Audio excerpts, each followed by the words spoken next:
কার্গিল বিজয় দিবস উপলক্ষে 1999 সালের কার্গিল যুদ্ধে শহীদ ভারতীয় সেনা জওয়ানদের আত্মত্যাগ ও বীরত্বকে স্মরণ করে ধর্মনগরে মশাল মিছিলের আয়োজন করল অখিল ভারতীয় বিদ্যার্থী পরিষদ। দেশপ্রেমের বার্তা ছড়িয়ে দিতে এবং নতুন প্রজন্মকে কার্গিল যুদ্ধের ইতিহাসের সঙ্গে পরিচিত করাতেই এই কর্মসূচির আয়োজন করা হয়।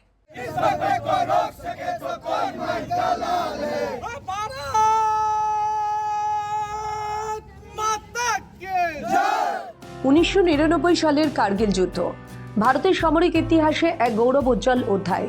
দেশের সার্বভৌমত্ব রক্ষায় আত্মোৎসর্গ করেছিলেন বহু বীর সেনা। সেই বীর শহীদদের স্মরণে কার্গিল বিজয় দিবসে ধর্মনগরে মশাল মিছিলের আয়োজন করল অখিল ভারতীয় বিদ্যার্থী পরিষদ। শনিবার সন্ধ্যায় এবিভিপির ধর্মনগর শাখার উদ্যোগে আয়োজিত এই মিছিলে অংশ নেন সংগঠনের ছাত্রছাত্রী ও যুব কর্মীরা। হাতে সংগঠনের ব্যানার, গেরুয়া পতাকা এবং প্রজ্বলিত মশাল নিয়ে শহরের বিভিন্ন গুরুত্বপূর্ণ পথ পরিক্রমা করেন তারা। মিছিল জুড়ে ধ্বনিত হয় দেশাত্মবোধক স্লোগান। একই সঙ্গে কার্গিলের বীর শহীদদের প্রতি জানানো হয় গভীর শ্রদ্ধা।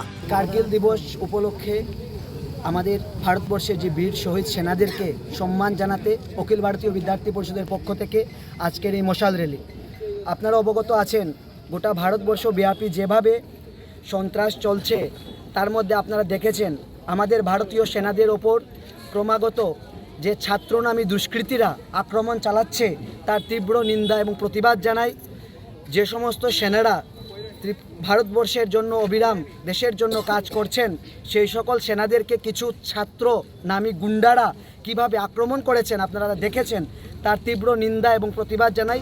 সংগঠনের নেতৃত্বের বক্তব্য, কার্গিল বিজয় দিবস কেবল একটি ঐতিহাসিক দিন নয়, দেশের জন্য আত্মত্যাগকারী সেনা জওয়ানদের প্রতি কৃতজ্ঞতা প্রকাশেরও একটি গুরুত্বপূর্ণ উপলক্ষ। নতুন প্রজন্মের মধ্যে দেশপ্রেম, জাতীয়তাবোধ এবং ভারতীয় সশস্ত্র বাহিনীর বীর গাথা তুলে ধরাই এই উদ্যোগের মূল উদ্দেশ্য। মিছিল শেষে কার্গিল যুদ্ধের শহীদ বীর সেনানীদের স্মৃতির উদ্দেশ্যে 1 মিনিট নীরবতা পালন করা হয় এবং তাদের প্রতি শ্রদ্ধাঞ্জলি নিবেদন করেন উপস্থিত সকলে। দেশপ্রেমের আবেগে মুখর এই কর্মসূচির মাধ্যমে শহীদদের আত্মত্যাগকে চিরস্মরণীয় করে রাখার বার্তাই তুলে ধরল এবিভিপি। ত্রিপুরা থেকে দেবাশিস বসুর রিপোর্ট, সিএন ত্রিপুরা।